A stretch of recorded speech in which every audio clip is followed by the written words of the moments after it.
Merci d'accueillir Martin Scorsese, réalisateur de Silence. Merci, merci. Merci, thank you, thank you, thank you. And I'll have the pleasure of translating you again. Welcome back. Thank you. Alors, question. Oui, Jean-Marie Marcet de l'émission Écoute dans la nuit de Radio Notre-Dame. Ma question serait savoir quel est le message ou les messages que vous avez voulu faire passer avec le film Silence. Well, I mean, what is the message or the messages that you wanted to bring forward through your film Silence? Well, I was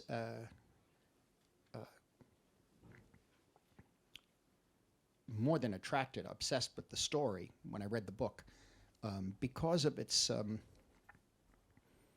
serious embracing of loosely what you would call spirituality, which in our time now, I think, because of so many different changes in the world and certainly in technology, and so much horrific happenings in history, that somehow the sense of the established order of things that are how should I say represent superficially spirituality are not accepted any longer or questioned. And so I think that I just thought possibly this story could open a dialogue where we do not ultimately respond or embrace the spirituality involved in the human condition. I think it's something we shouldn't toss away and something that we shouldn't be so certain that does not exist. It does exist. Therefore, how do we feed it? How do we nurture that spirituality? And does that make the change in the world ultimately? You know, not necessarily the religion. I'm talking about the spiritual nature of being a human being and what that means. Religion is encompassed in that, I'm sure. That's too much for you. It's all right. Shows that I went don't too want far. to. I just. It's all right. All right. May I? Yes. Please. Alors c'est vrai que je suis plus qu'attirée, je dirais même obsédée par évidemment ce livre. J'ai été obsédée par ce livre et l'histoire qu'il raconte. Parce que pour moi, il parlait évidemment de façon qui n'était pas spécifique, mais il parlait vraiment d'accepter la spiritualité qui est en nous. Parce que de nos jours, avec les changements qui se passent dans le monde, la technologie, bien sûr, et ses progrès, les faits horribles qui se passent en ce moment, que nous sommes en train de vivre dans notre propre histoire, eh bien, d'une certaine façon, le sens de l'ordre établi, d'une superficielle spiritualité, eh bien, n'est plus aujourd'hui acceptée par la société. Il y a une forme de questionnement que nous avons face à ce que nous vivons aujourd'hui. Donc j'espérais que cette histoire et donc ce film, eh bien, allait ouvrir un dialogue avec, in fine, non pas forcément une forme de réponse, mais montrer à quel point la spiritualité est une partie intégrante de l'homme. Alors certains disent, c'est pas certain que la spiritualité existe. Eh bien, bien sûr qu'elle existe. Et puisqu'elle existe, comment est-ce qu'on la nourrit ? Comment est-ce qu'on se nourrit d'elle aussi ? Et je crois que les changements dans le monde d'aujourd'hui nous amènent nécessairement à nous questionner sur le spirituel, qui est une partie intrinsèque de nous en tant qu'êtres humains et de notre humanité profonde. Autre question.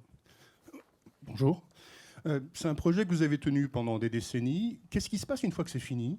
Quand ce film-là, il est fait, est-ce qu'on se sent soulagé ? Est-ce qu'on se sent frustré ? Est-ce qu'on dit qu'on aurait pu faire mieux ? Et par ailleurs, c'est peut-être son film le plus dépouillé. Donc peut-être est-ce que la clé pour arriver à faire le film, c'était là, de faire un film qui soit moins, entre guillemets, scorsésien formellement, pour réussir à y arriver ? All right. Well, two-part question. Well, the project itself took really, decades. And now it's done, it's over. How do you feel?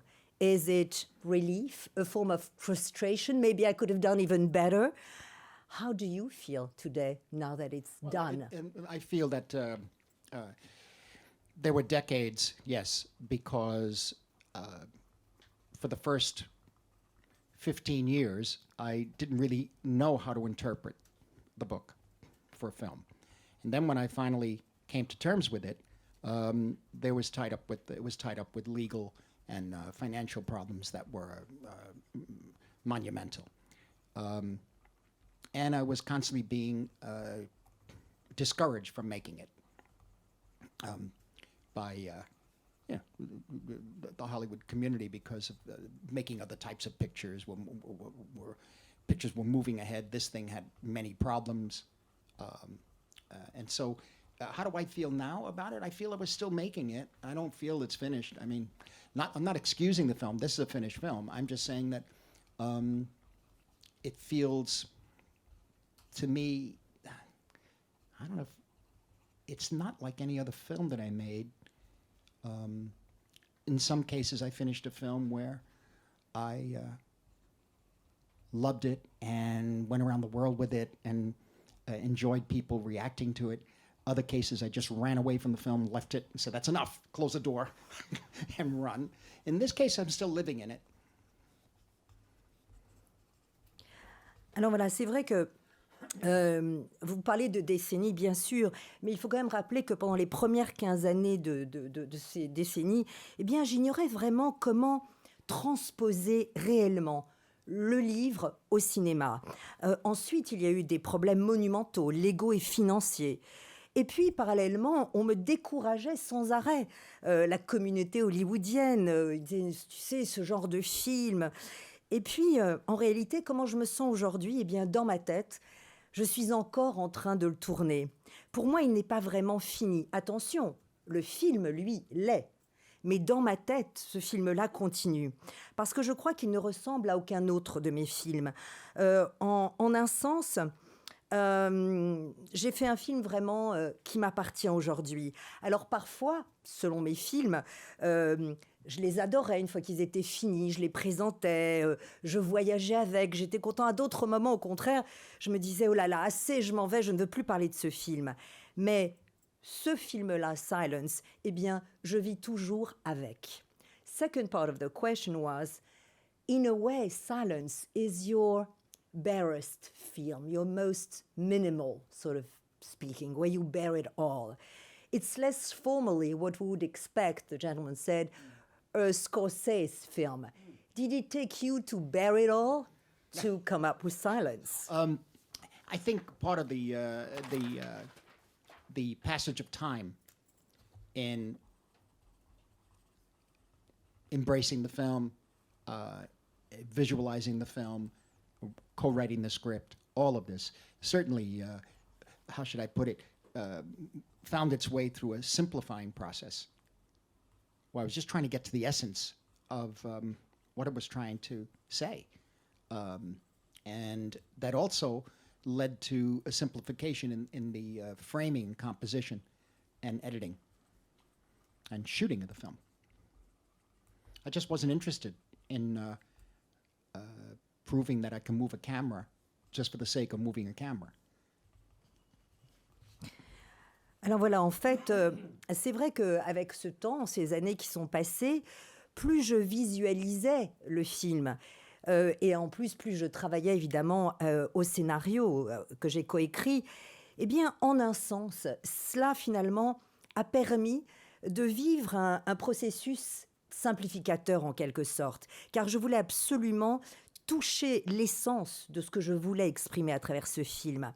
Donc, finalement, dans le processus même, évidemment, du tournage, mais aussi du montage, et puis évidemment, de la mise en image, du cadre lui-même, eh bien, je me suis dit que je n'avais certainement plus à prouver que je savais comment manier une caméra, juste pour faire des effets, disons, de caméra. And also, the locations themselves, being in those exterior locations. I was kind of transformed by being in that, in nature, really. You know, I'm a New Yorker who is allergic to everything. Grew up in tenements, hallways, you know, seeing everything out windows, like Rear Window. So for me, finding myself on a mountaintop and feeling that air, and I don't know, it's kind of a mystical experience being out there. And not easy to get to. In other words, to reach each location was an ordeal every day. And some cases it was, I could take it, other cases I couldn't, but I did. I didn't complain because I knew that's what I wanted to do and that's where I wanted to be. Alors c'est vrai que, vous savez, le fait de tourner en extérieur, eh bien, je me suis en quelque sorte... Donc, je crois qu'un autre élément de cette réponse, c'est que cela m'a transformée, le fait d'être entourée par cette nature. Vous savez, je suis un New-Yorkais, allergique à tout. J'ai quand même grandi dans des couloirs sombres, dans des petites maisons pauvres. Je regardais finalement la vie derrière la fenêtre. C'est un petit peu fenêtre sur cour. Donc, pour moi, d'être au sommet de cette montagne... tout en haut, eh bien, ça a été presque une expérience mystique. En plus, de tourner dans ces lieux-là, parfois, c'était extrêmement difficile d'accès. Donc, chaque fois que j'arrivais dans un lieu où j'allais tourner, eh bien, c'était une véritable épreuve. Alors, parfois, je trouvais ça extrêmement difficile, mais de toute façon, je devais y arriver et je ne me plaignais pas. Je ne me plaignais pas parce que c'était ce que je voulais faire et j'étais exactement là où je voulais être.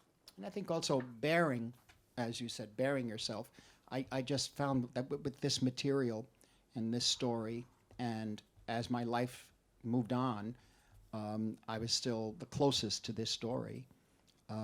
There's nothing really to hide. So that's who I am. I can't be what other people, what's fashionable. I'd like to be, but maybe not. And so, you know, I'm 74. This is it. I look back, and this has value. Alors en fait, voilà, c'est vrai que vous me parliez évidemment de ce minimalisme, de cette mise à nu, mais aussi parce que cette histoire s'y prête. Et puis, au fond, c'est là où j'en suis aujourd'hui dans ma vie. Je me sens très proche de cette histoire. Je n'ai rien à cacher aujourd'hui. Voilà. Ce film, c'est qui je suis aujourd'hui, parce que je ne suis pas quelqu'un à la mode. J'aimerais parfois, quoique, rajoute-t-il. Donc voilà, 74, c'est quelque chose qui m'habite. Quand je regarde cette époque, c'est quelque chose qui m'a frappée et c'est aujourd'hui des valeurs que je porte. Oui, Là-bas. ma question porte sur le titre « Silence ». Est-ce que c'est un constat, un regret ou une injonction? Yes, is it the silence? Is it something you acknowledge, something you regret, or something you almost order us to be, an injection, so to speak? Well, just from the opening title, yeah, it's to get your attention, and maybe a lot has to do with an inward meditating to a certain extent, you know. There's a... well, I was saying the other day, it's like, if we come from silence, and that's where we're going to, then one should become comfortable with it. So, yes, it demands of the audience a certain concentration.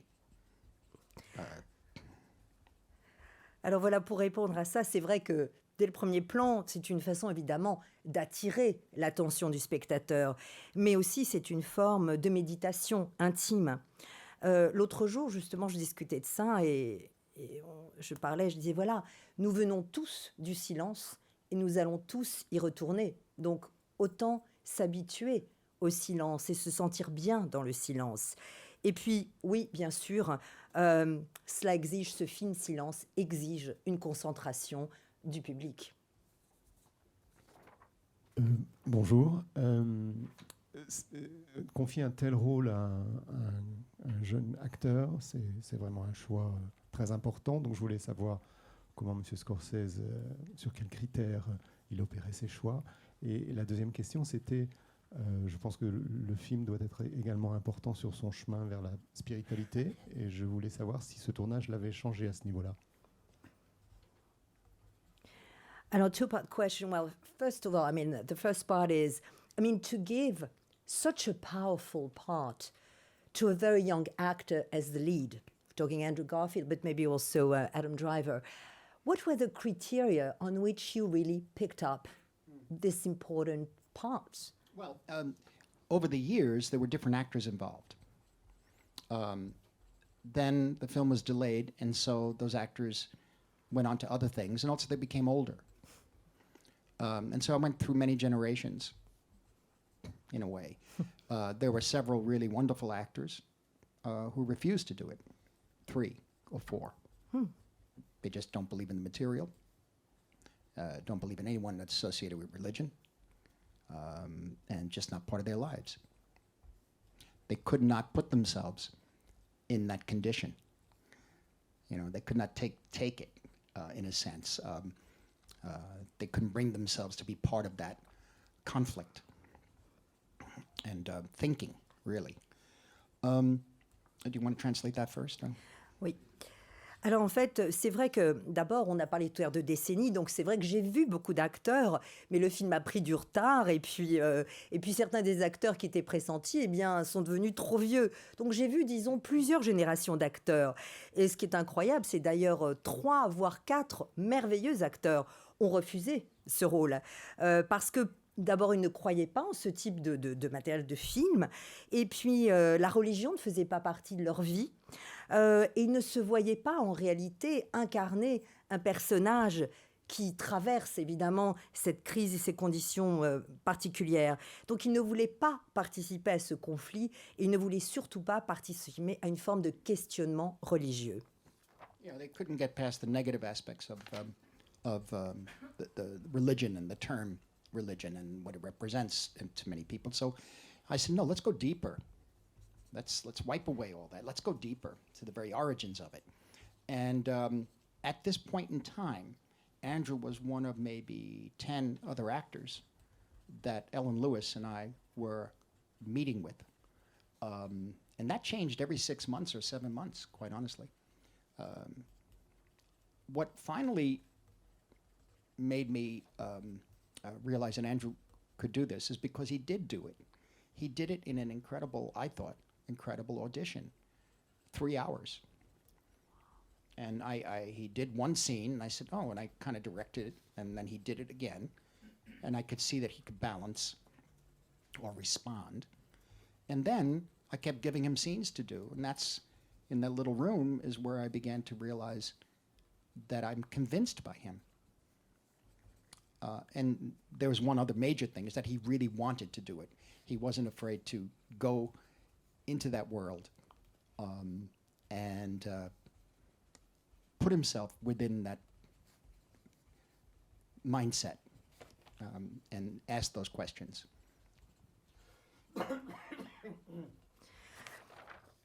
Alors c'est vrai que donc, pour revenir à l'aspect effectivement, pourquoi certains acteurs étaient un peu effrayés par ce film, parce qu'il y avait tout l'aspect, à leurs yeux en tout cas négatif, du terme religion. Alors je me suis dit, allons plus loin, plus profond, effaçons tout cela.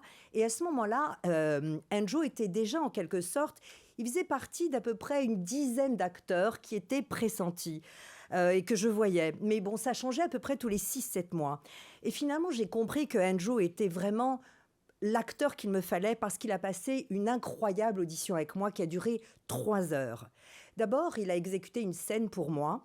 Je lui ai donné quelques directions et j'ai tout de suite vu qu'il comprenait ce que je recherchais. Donc, il l'a rejoué. Et ensuite, dans cette toute petite pièce, nous avons fait plusieurs scènes. Et à ce moment-là, j'ai été complètement convaincue que j'avais trouvé mon personnage. Et puis, une autre chose qui était fondamentale pour moi, c'est qu'il voulait vraiment, vraiment interpréter ce personnage. Il n'avait absolument pas peur de rentrer dans la peau de ce prêtre jésuite, dans ce monde. Il était prêt à aussi entrer dans cet état d'esprit et surtout, il était prêt au doute et au questionnement. There was another actor that we did another 3-hour audition on the set of Wolf of Wall Street. We actually videoed it. And a week later, the actor turned to me and said, I don't get it. I don't know if I understand this or want to do it. But at that time, that was before we met Andrew. And so, this was part of a process. Alors voilà, d'ailleurs, juste pour l'anecdote, c'est vrai qu'il y avait un autre acteur qui a eu droit à une très très longue audition de 3 heures aussi. C'était sur le tournage du Loup de Wall Street et on l'a même on l'a enregistré. Et puis il est revenu vers moi, il m'a dit, écoute, franchement, je comprends pas, je le sens pas, je ne me sens pas capable de jouer ce personnage. Et ça, c'est évidemment avant que je n'auditionne Andrew. Voilà, donc vous voyez, par conséquent, ça a été un très très long processus d'audition. Now, one of the underlying issues with this question is that often a film like this, or many films, with financiers, you have to have an actor who could bring in the money. And in a bad situation, is you have to work with an actor who doesn't believe in the project, but you can't make the film without him or her. Here, we kept pursuing. And the financiers were very, very open to my process. Alors en fait, vous savez, souvent, il y a aussi le problème évidemment des financiers qui veulent un acteur bancable. Donc on se retrouve dans des situations un peu étranges où on doit, diriger des acteurs qui ne croient pas forcément au projet. Ici, évidemment, ça n'a pas du tout été le cas parce que nos financiers étaient vraiment très ouverts et comprenaient complètement le processus. There was a second part of the question, which is obviously the film is, as you said, about spirituality. How much, or did it change your own spirituality, your own faith, your own approach to life?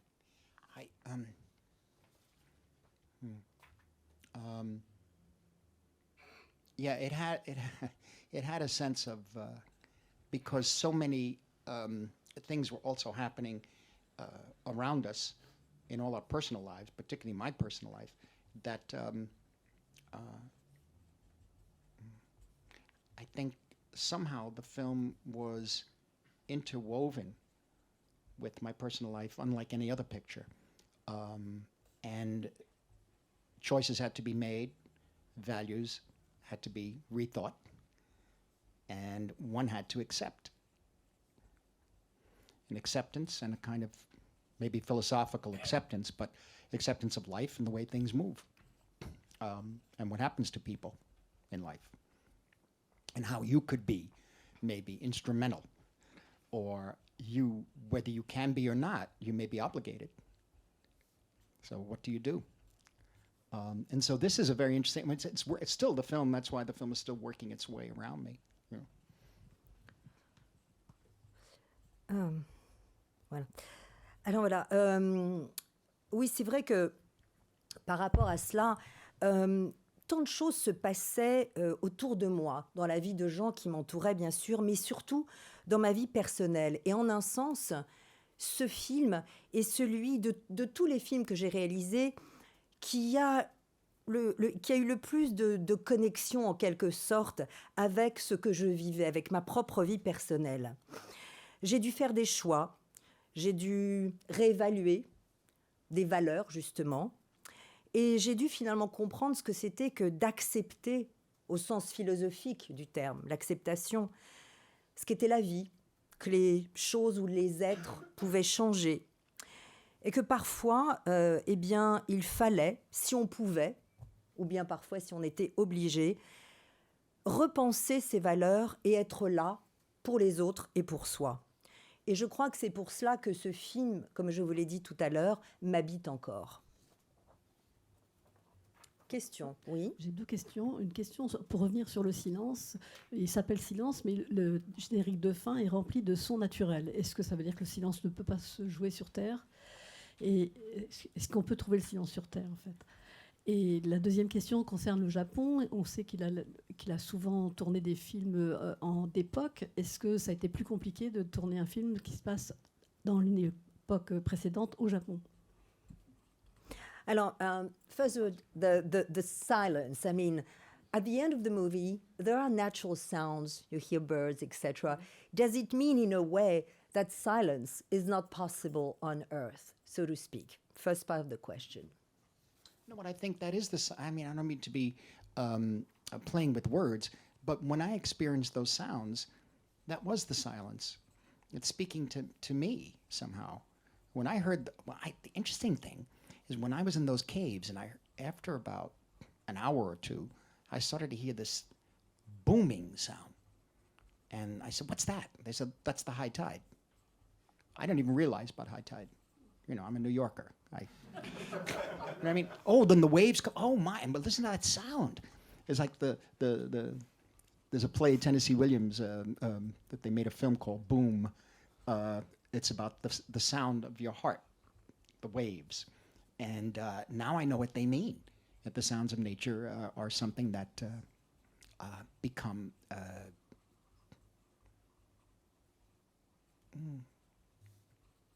a comfort in the silence.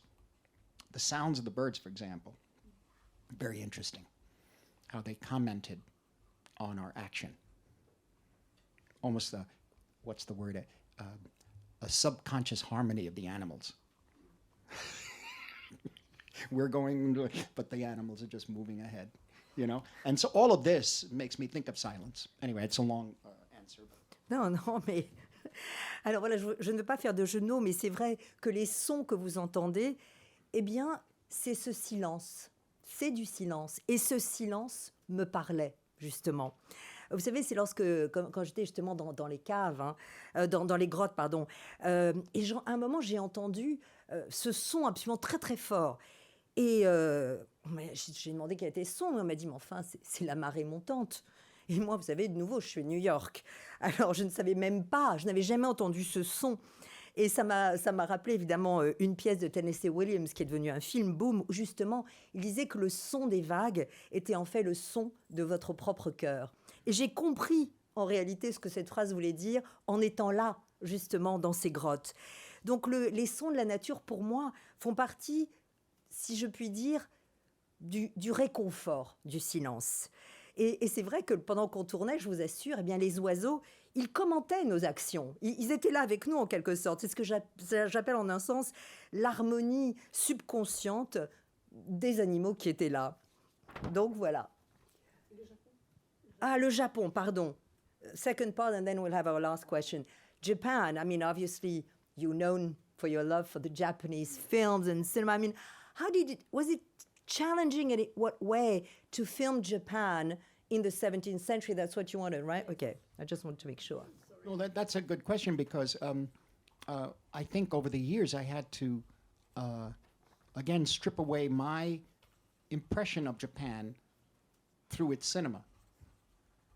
I had to, at first I thought I would like to compose like that. I would like to shoot roof tiles the way Kobayashi does in, the opening sequence of Harakiri, you know, and I mean, the way Kurosawa shoots, all of this, and Mizoguchi, the Ugetsu, all of this. There's a certain way of seeing nature and framing in Japanese cinema that is something that I find extraordinary. But it took a number of years for me to realize I had to strip that away and I had to see it my own way. The ghosts are there. They hover. There's no doubt, you know. And in the case of Ugetsu, which is the first Japanese film I ever saw, in 1954, I think, on television, the boat scenes at night with the mist were directly taken from Ugetsu and we used as a basis. There's no doubt. Even the drum beat. But it doesn't come near that. So, but nevertheless, I had to find, how should I put it? I had to ingest all of the Japanese images over the past 40, 50 years and then find my own way. Alors, c'est une bonne question parce que c'est vrai qu'au fil des années, j'ai dû en quelque sorte me défaire de mon impression initiale du Japon, justement à travers le cinéma japonais. Parce que bien sûr, j'aurais aimé filmer les toits comme Gaboyashi le fait dans la scène d'ouverture d'Harakiri, ou bien Kurosawa, bien sûr, ou bien encore Mizoguchi dans Ugetsu en français, Conte de la lune vague après la pluie. Et même certaines façons dont ils avaient de vraiment mettre la caméra, de l'image, etc. Donc je trouvais ça extraordinaire. Mais j'ai dû justement me défaire de tout cela pour trouver mon propre regard, ma propre vision. Alors oui, il y a encore des fantômes qui planent ici, là, mais je me souviens évidemment encore donc, des Contes de la lune vague après la pluie que j'ai vu pour la première fois à la télévision en 1954 et j'étais absolument émerveillée. Et les scènes dans Silence du bateau avec la brume, eh bien évidemment, viennent directement de ce film qui m'a marqué. Mais j'ai dû en quelque sorte digérer mon image du Japon depuis 40-50 ans pour me trouver moi et trouver ma signature et mon cinéma.